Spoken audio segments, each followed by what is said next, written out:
10 minutes after my 5-year-old daughter called me giggling about the man in her closet, I opened that closet door and found a stranger who'd been living in my house for 3 weeks. And I realized every strange thing that had been happening wasn't my imagination. It was him. I'm Nina Westbrook. I'm 34 years old. I'm a nurse, and I'm a single mom to my daughter Harper. 3 months ago, my divorce was finalized, and Harper and I moved into a rental house in a quiet Portland suburb.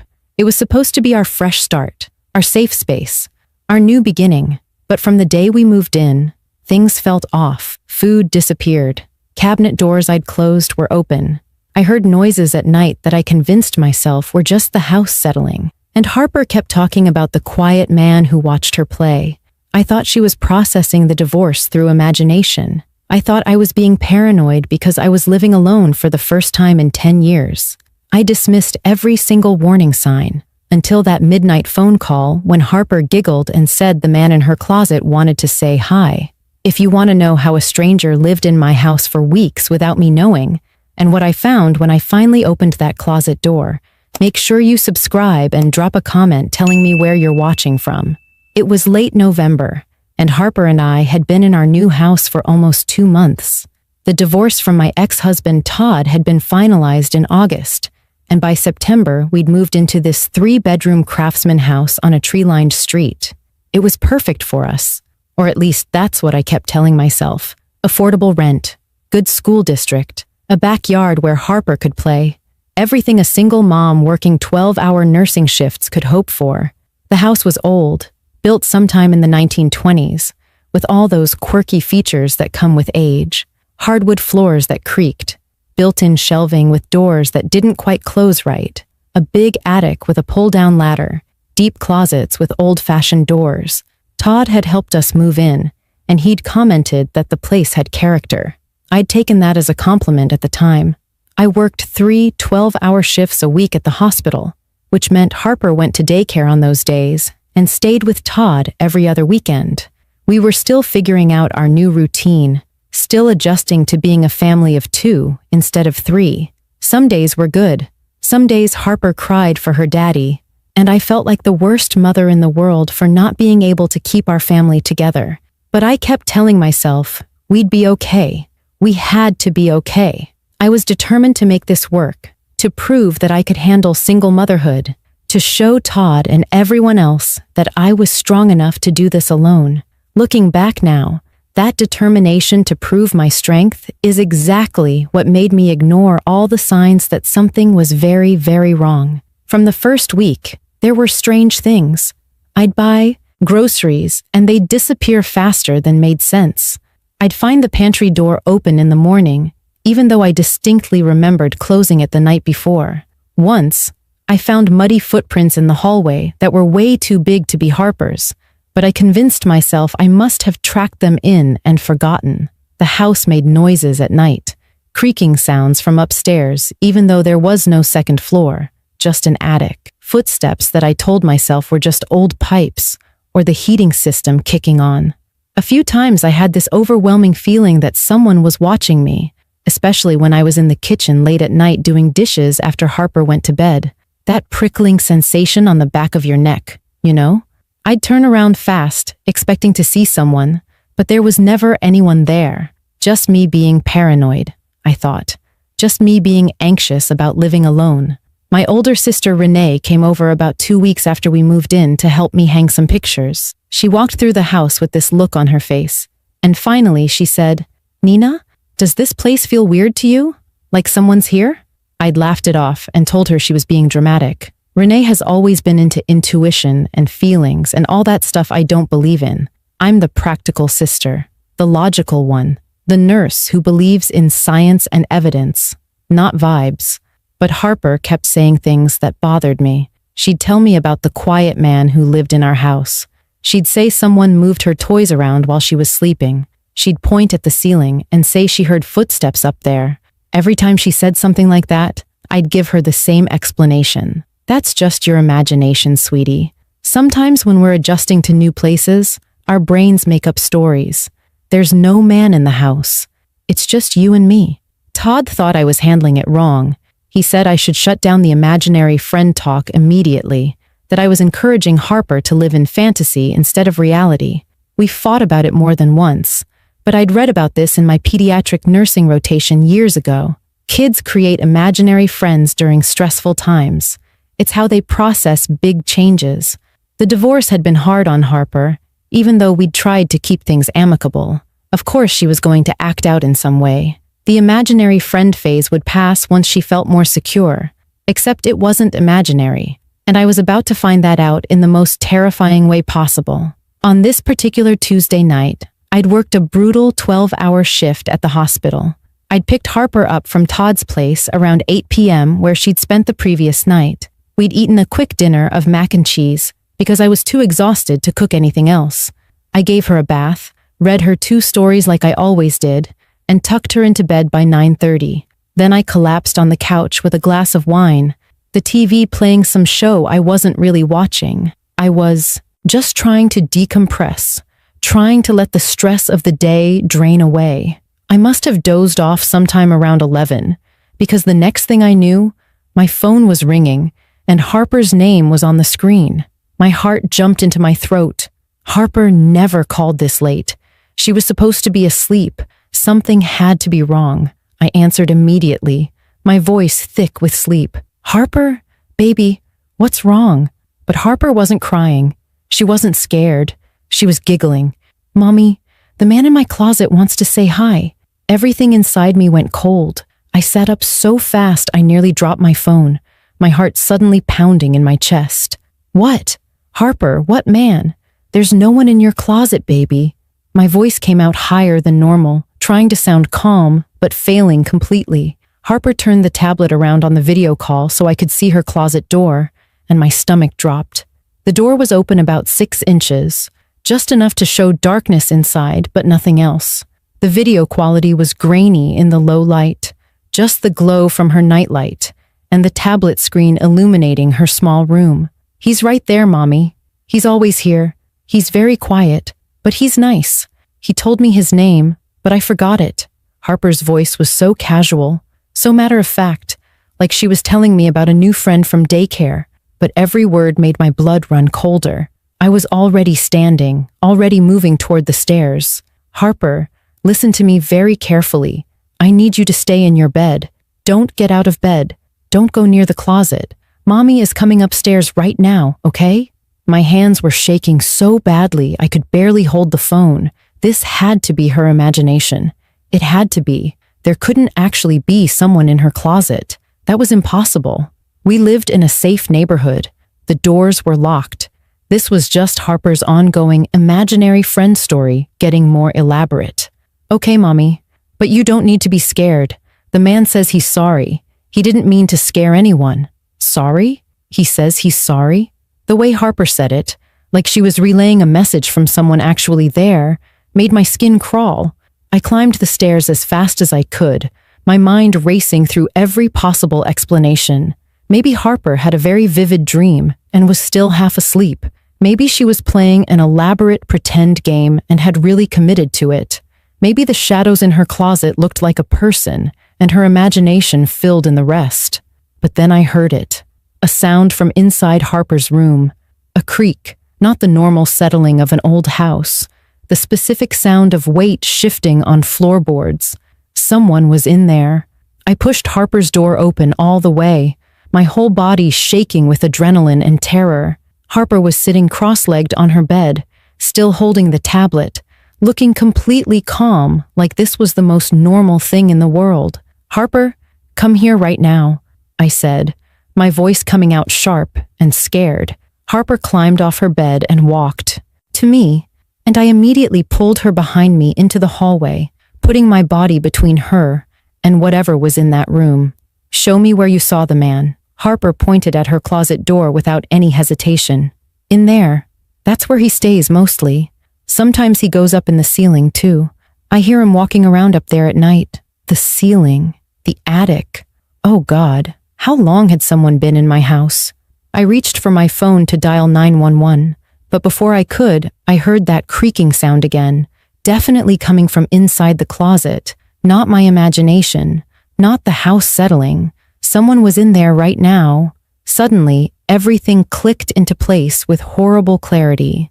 The missing food, the open cabinets, the footprints I'd found, the feeling of being watched, the sounds at night. None of it had been in my head. Someone had been living in my house. Someone had been here the whole time, watching us, hiding from us, and I'd dismissed every single sign because I was too stubborn to believe it could be real. Harper tugged on my pajama sleeve, and when I looked down at her, her face was so innocent and concerned. "Mommy, why are you shaking? The man said he didn't mean to scare us. He just doesn't have anywhere else to go. I've been sharing my snacks with him. He's really hungry." My daughter had been feeding whoever was hiding in our house. A 5-year-old child had been interacting with a stranger living in our home, and I'd been too busy dismissing her stories to protect her. "Harper, go to my bedroom right now and lock the door from inside. Take your tablet and call Aunt Renee. Tell her to come here right now. Go, baby. Run." Something in my voice must have finally scared her, because Harper ran down the hallway to my bedroom. I heard the door close and the lock click. I stood alone in the hallway, staring at that half-open closet door, every muscle in my body tense. I should run. I should grab Harper and get out of the house and call the police from outside. That's what any sane person would do. But I needed to see. I needed to know who had been violating our home, watching my daughter sleep, living in our space like some kind of ghost. I grabbed a baseball bat from the hall closet, Todd's old one that he'd left behind when he moved out. My hands were sweating so much I could barely grip it. I turned on the hallway light, flooding Harper's room with brightness. Then I walked slowly toward that closet, the bat raised, my heart hammering so hard I thought it might burst through my chest. I used the bat to push the closet door open wider. At first I saw nothing, just Harper's clothes hanging on the rod, her shoes scattered on the floor, storage boxes on the shelf above, normal closet things. Then something moved behind the hanging clothes. A shape, a shadow, a person. My breath caught in my throat, and I couldn't scream, couldn't move, couldn't do anything but stare. "Please don't scream," a man's voice said from inside the closet, quiet and raspy. "I'm not going to hurt you. I promise I'm not going to hurt you. I'm so sorry." I stumbled backward, nearly falling over Harper's toy bin, my heart racing so fast I thought I might pass out. The bat was still raised in my shaking hands, and I gripped it tighter even though I wasn't sure I'd actually be able to swing it if I needed to. "Get out of there right now. Get out where I can see you, or I'm calling the police." My voice came out louder than I expected, sharp with terror and fury. "I'm coming out. I'm coming out slowly. Please don't hit me. I'm not armed. I'm not dangerous." A man emerged from behind Harper's clothes, moving carefully with his hands raised above his head. He was thin, probably in his early 40s, with dark, messy hair that looked like it hadn't been washed in weeks and a scraggly beard. His clothes were dirty, a worn flannel shirt over a stained t-shirt and jeans that had seen better days. His eyes were bloodshot and red-rimmed, and he looked absolutely terrified, more scared than I was, which somehow made the whole situation even more surreal. "How long have you been in my house?" I demanded, trying to keep my voice steady even though I was shaking from head to toe. "How long have you been watching us?" He kept his hands up, his whole body trembling. "About 3 weeks. Since right after you moved in." "I'm so sorry. The house was empty for months before you came. I found a way in through the basement window, and I just needed somewhere warm to sleep. I didn't know anyone was going to move in. When you showed up with your daughter, I should have left. I know I should have, but I panicked. I had nowhere else to go, and it was getting so cold at night. 3 weeks. This stranger had been living in my house, hiding in my attic and my daughter's closet, for 3 entire weeks. I felt like I might throw up. "You've been in the attic," I said, my mind racing through all the implications. "That's where the sounds were coming from, and the basement. You've been all over my house." He nodded miserably, still keeping his hands raised. "And sometimes the crawl space behind the water heater. I tried so hard to stay hidden. I only came out at night when you were asleep to get food and water. I never wanted anyone to know I was here, especially not your little girl. She's so sweet. She saw me a couple times when I was getting water from the kitchen, but she wasn't afraid of me. She thought I was like a helper or a friendly ghost or something. I told her not to tell you because I didn't want to scare you. My hands tightened on the bat. This man had been interacting with Harper, talking to her, and my daughter had kept it secret because he'd asked her to. Every protective instinct I had was screaming at me to hit him, to hurt him for putting my child in danger.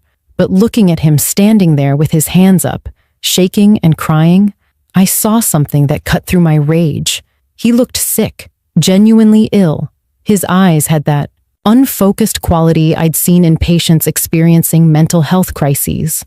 His hands shook with more than just fear. He was malnourished, possibly dehydrated, definitely suffering from something beyond just homelessness. My nurse training kicked in despite my terror. "What's your name?" I asked, the bat still raised but my voice slightly less harsh. "Marcus. Marcus Webb. I swear to you I'm not a bad person. I just lost everything. I lost my job 2 years ago. Then I lost my apartment, and I've been on the streets for months. When I found this house empty, it felt like a miracle.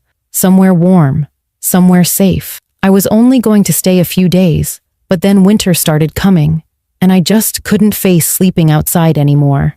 I stared at this man, Marcus, who'd been living in my house like a terrified animal. Part of me wanted to call the police immediately and have him arrested for breaking and entering, for trespassing, for stalking, for everything he'd done.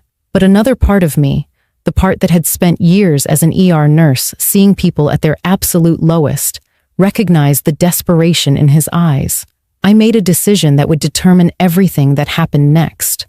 I kept the bat raised but pulled out my phone with my other hand. "Marcus, what you did is illegal.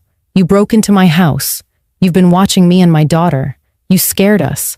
I'm calling the police because that's what has to happen. But I'm also going to tell them that you need help, not just jail. Do you understand?" Marcus's eyes filled with tears, and he actually collapsed to his knees on Harper's floor, his hands still up. "Thank you. Thank you. I know I deserve jail. I know what I did was wrong. I just got so desperate and so confused, and I couldn't think straight anymore. Thank you for not just hurting me. Thank you for calling someone who might help." I dialed 911 with shaking fingers, keeping my eyes locked on Marcus the entire time. He stayed on his knees against Harper's wall, making himself as small and non-threatening as possible. When the dispatcher answered, I forced myself to speak clearly. "My name is Nina Westbrook. I'm at 847 Maple Street. I just found a man hiding in my 5-year-old daughter's closet. He says his name is Marcus Webb, and he's been living in my house without my knowledge for 3 weeks. He's not being aggressive right now, but I need police here immediately." The dispatcher's voice became urgent, asking if I was safe, if I could get to a secure location, if the man was armed. I answered all her questions, while Marcus stayed perfectly still, tears running down his face into his beard. "Officers are on the way. They'll be there in under 5 minutes. Stay on the line with me." Those 5 minutes felt like hours. I stood in Harper's doorway with the bat raised, Marcus on his knees in the room, neither of us moving or speaking. I could hear Harper's voice from my bedroom talking to Renee on the tablet. My sister's panicked voice came, through faintly, asking what was happening, saying she was getting in her car right now. When I finally heard sirens approaching, relief flooded through me so intensely my knees almost gave out. Blue and red lights flashed through Harper's window. Car doors slammed. Heavy footsteps ran up my front walkway. I called out, "The front door is unlocked. We're upstairs." 2 officers rushed up the stairs, a woman and a man, both with their hands on their weapons. Officer Kim Santos took one look at the situation and immediately took control, asking Marcus to lie face down on the floor with his hands behind his back. He complied without resistance, and within seconds he was handcuffed. Only then did I finally lower the bat, my arms shaking from holding it up for so long. Officer Santos turned to me with a kind but serious expression. "Ms. Westbrook, are you hurt? Is your daughter okay?" I nodded, unable to speak, and pointed down the hall to my bedroom where Harper was locked inside. The male officer went to check on her, while Officer Santos began asking me questions about what happened, how long I'd suspected someone was in the house, what Harper had said. Marcus was led downstairs in handcuffs, and I heard more sirens arriving outside. My sister Renee burst through the front door and ran upstairs, and I finally broke down completely, sobbing in her arms while she held me and whispered that everything was going to be okay now. Officer Santos asked me to walk through the entire house with her and show her everywhere Marcus might have been hiding or living. My legs felt like they might give out, but I forced myself to move. We started with Harper's closet, where Officer Santos photographed everything with her phone, documenting the blanket Marcus had wadded up in the back corner behind the clothes, the water bottle he'd been using, the granola bar wrapper he'd apparently forgotten to take with him when he hid. Then we went to the attic. I pulled down the ladder in the hallway, something I'd only done once since we moved in to store some boxes, and Officer Santos climbed up first with her flashlight. I heard her pause, heard her take a sharp breath, and then her voice called down to me with a grim tone I recognized from my own work in emergency medicine. "Ms. Westbrook, you need to see this." I climbed up the ladder, and my stomach turned. Marcus had turned a section of the attic into a living space. There were blankets I recognized from my linen closet arranged into a nest-like bed. Empty food containers were stacked neatly in one corner, things from my pantry, granola bars and crackers and peanut butter jars, all carefully cleaned and organized. He'd taken the pillow from my guest bedroom. Some of Harper's picture books that I'd thought she'd lost were up here, apparently so Marcus had something to read. A flashlight I'd been looking for sat on a wooden beam, but what made me actually gasp out loud was the vent in the attic floor. Officer Santos pointed her flashlight at it, and I saw that it looked directly down into Harper's bedroom. From this position, Marcus would have had a clear view of Harper's entire room, her bed, her toy box, her desk, everything. He could see everything from up here, I whispered, feeling bile rise in my throat. He was watching her sleep. Officer Santos put a steadying hand on my shoulder. He had access to observe your entire routine. When you came home, when you left, when your daughter was alone in her room.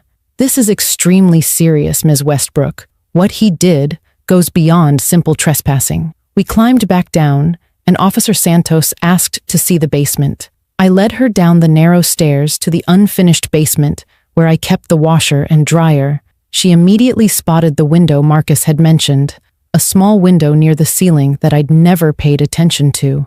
The lock was broken, clearly forced open from the outside. "This is how he got in initially," Officer Santos said, taking more photos. "We'll need to get this secured immediately." By the time we came back upstairs, Marcus was sitting on my couch in handcuffs with the other officer standing over him. He was talking, words spilling out of him like he couldn't hold them back anymore. Officer Santos sat down across from him, and I stood in the doorway, listening as Marcus explained everything. He'd been a software developer until 2 years ago, when he'd had what he called a breakdown. Depression and anxiety had spiraled into something worse, something that made it impossible for him to work or function. He'd lost his job, couldn't pay rent, and ended up on the streets. The shelters were too crowded, too overwhelming for his deteriorating mental state. When he'd found my house empty in October, he'd broken in through that basement window and made himself a hiding spot in the attic. He'd been there for a week, thinking the house was abandoned when Harper and I moved in. "I should have left the second I heard you moving in," Marcus said, his voice breaking, "but I was so scared of going back to the cold. I convinced myself I could just stay hidden, just for a little while longer, just until I figured out where to go next. But your daughter saw me getting water one night, and she wasn't scared. She asked who I was, and I panicked and said I was the house helper. She started calling me the quiet man and leaving snacks for me in places where you wouldn't notice. And the awful truth is, living here, hearing you two laugh together, watching you be a family, even though I knew it was wrong, it made me remember what having a home felt like. It made me feel less alone." Officer Santos told Marcus he'd be taken to the county hospital for a psychiatric evaluation before being formally processed. She explained to me that he'd broken multiple laws, breaking and entering, criminal trespassing, potentially stalking charges depending on what the district attorney decided. But given his obvious mental health crisis, they'd recommend evaluation and treatment alongside any criminal proceedings. After Marcus was taken away in another police car, Officer Santos stayed to finish her report. My sister Renee had gotten Harper out of my bedroom and was sitting with her downstairs, trying to distract her with videos on the tablet. Officer Santos sat down with me at my kitchen table and spoke gently, but directly. "Ms. Westbrook, I need you to understand something. This man had extensive access to your home and your routines. He knew when you were vulnerable. The fact that he didn't physically harm you or your daughter is fortunate, but that doesn't mean he wasn't dangerous. People experiencing mental health crises can be unpredictable. You and your daughter are incredibly lucky." I nodded, tears streaming down my face. I missed every sign. Harper kept telling me about the quiet man, and I thought it was her imagination. I heard noises and convinced myself it was the house. Food disappeared, and I blamed it on not paying attention. How did I miss all of it? Officer Santos's expression softened. "Because you're a working mother doing your best to hold everything together after a divorce. You were exhausted and overwhelmed, and your brain did what brains do. It looked for the simplest explanation for everything. You're not to blame for his choices." After everyone left, after I'd given my full statement, and Officer Santos had handed me a card with victim services information, I sat Harper down to explain what had happened. I kept it simple and age-appropriate, telling her that the quiet man was real, but that he shouldn't have been in our house, that even though he didn't mean to scare us, what he did was wrong. Harper listened with wide eyes and then asked the question that broke my heart. "Is he going to be okay, Mommy?" He seemed really, really sad. I pulled her close and kissed the top of her head. "The doctors are going to try to help him, baby. But right now, we need to focus on making sure we're okay. And we are. We're safe now." Harper and I didn't sleep in that house again for over a week. We packed bags that same night and went to stay with Renee while I tried to process what had happened and figure out what to do next. Renee's guest room became our temporary refuge, while I had every lock in the house changed, the basement window repaired and secured with bars, and a full security system installed with cameras on every entrance. I had a professional come inspect the entire property to make sure there were no other access points someone could use. The bill was more than I could really afford, but I didn't care. I needed to know my daughter would be safe. Todd was furious when I told him what happened, and we had one of our worst fights since the divorce. He wanted me to break the lease immediately and move somewhere else, somewhere safer, but I refused to let fear drive me out of the home I'd worked so hard to afford. We screamed at each other over the phone about responsibility and safety, and whether I was fit to have primary custody if I couldn't even tell someone was living in our house. His words cut deep because part of me agreed with him. What kind of mother misses signs that obvious? Harper started having nightmares about the quiet man, waking up crying and asking if he was back in her closet. I took her to a child therapist who specialized in trauma, and slowly, over weeks and months, the nightmares became less frequent. The therapist told me that children are remarkably resilient, that Harper would process this and move forward as long as I remained calm and consistent and didn't let my own fear consume me. Through Officer Santos, I learned what happened to Marcus. He was held on a 72-hour psychiatric hold at the county hospital, which was then extended to 30 days when doctors determined he was a danger to himself. He was diagnosed with major depressive disorder, severe anxiety, and early-stage schizophrenia that had gone completely untreated for years. The district attorney's office decided not to pursue criminal charges on the condition that Marcus complete a mandatory long-term treatment program and enter supervised housing for homeless individuals with serious mental illness. He'd never have contact with us again, they assured me, and there would be a permanent restraining order in place. I never saw Marcus again, but about 6 months later, I received a letter forwarded through the police department. It was from him, written from a group home where he was living under supervision. The handwriting was shaky but legible. "Dear Ms. Westbrook, I don't expect you to forgive me for what I did. I know it was wrong. Being in treatment has helped me see how distorted my thinking had become, how I convinced myself that hiding in your home wasn't really hurting anyone. I was wrong, and I'm deeply sorry. I violated your safety and your daughter's safety in ways I can never take back. Please tell Harper I'm sorry for confusing her and scaring her. She showed me kindness when she didn't have to, and I'll carry that with me always. I hope you and your daughter are safe and happy now. You both deserve peace. Marcus. I read that letter 3 times, crying harder each time. Then I folded it carefully and put it in a drawer. I didn't respond because I didn't know what to say, but I also couldn't throw it away. It felt important somehow. Proof that Marcus was human, not a monster, even though what he'd done was inexcusable. The whole experience changed me in ways I'm still discovering. I'd always prided myself on being tough and independent, on not needing help from anyone, on being able to handle single motherhood without breaking down. But having Marcus in my house for weeks, without realizing it, shattered that self-image completely. I started therapy to process the violation and the fear, and my therapist helped me understand that my determination to prove I didn't need anyone after the divorce had actually made me more vulnerable. I'd been so focused on appearing strong that I'd ignored every instinct telling me something was wrong. I also started volunteering with a homeless outreach program in Portland, working specifically with their mental health crisis team. I couldn't help Marcus directly, but I could help people like him before they got desperate enough to break into someone's attic. I learned about the gaps in our mental health system, about how people fall through crack after crack until they end up on the streets with nowhere to turn. It didn't excuse what Marcus did, but it helped me understand the context of his choices. Harper recovered faster than I did, the way children often do.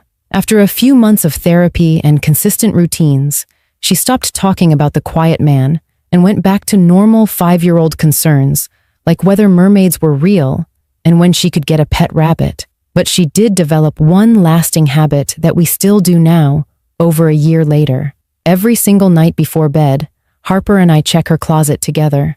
We open the door wide, look inside, confirm that it's just my clothes and shoes, Mommy, nothing else, and then close it firmly.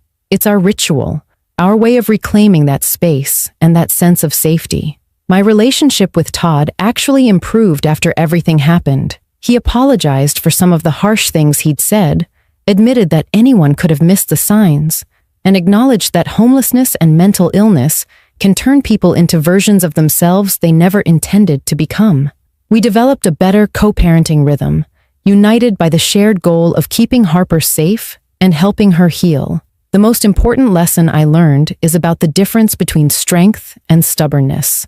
Real strength isn't refusing to ask for help or dismissing your own instincts to prove you can handle everything alone. Real strength is trusting yourself when something feels wrong, reaching out when you need support, and accepting that you can't control everything no matter how hard you try. I also learned to listen to Harper.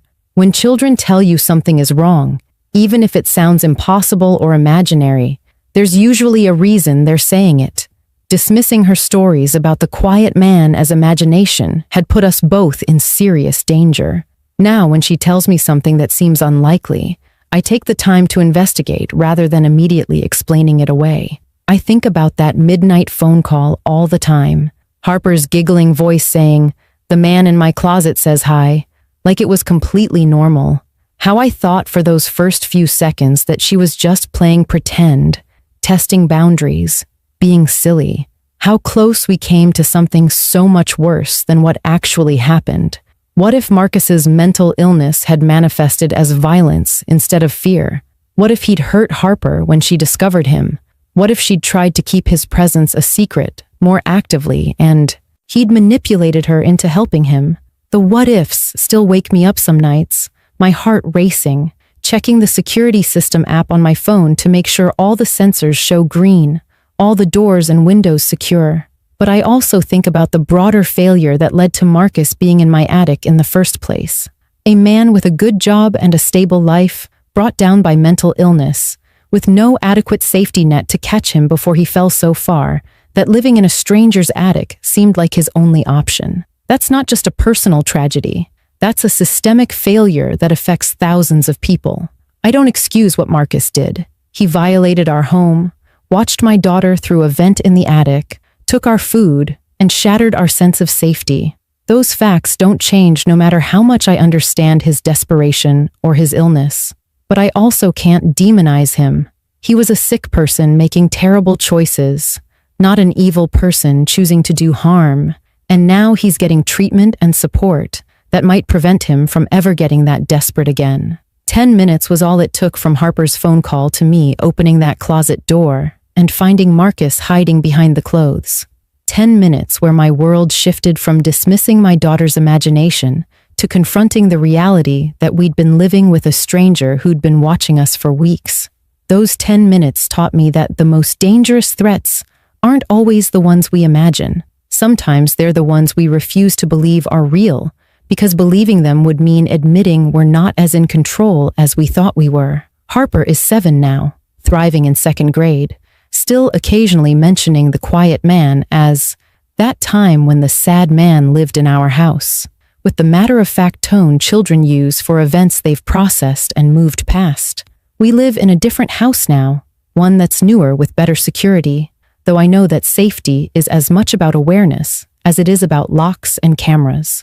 If this story gave you chills and made you think twice about those strange sounds in your house, please subscribe for more real stories about the unexpected dangers hiding in plain sight and the resilience it takes to recover from them. And drop a comment letting me know where you're watching from, because I love connecting with you all. And if your child ever tells you about something or someone that seems imaginary, please take the time to really listen and investigate. It might not be imagination at all. Trust your instincts, trust your children, and never convince yourself that something can't be happening just because it seems impossible.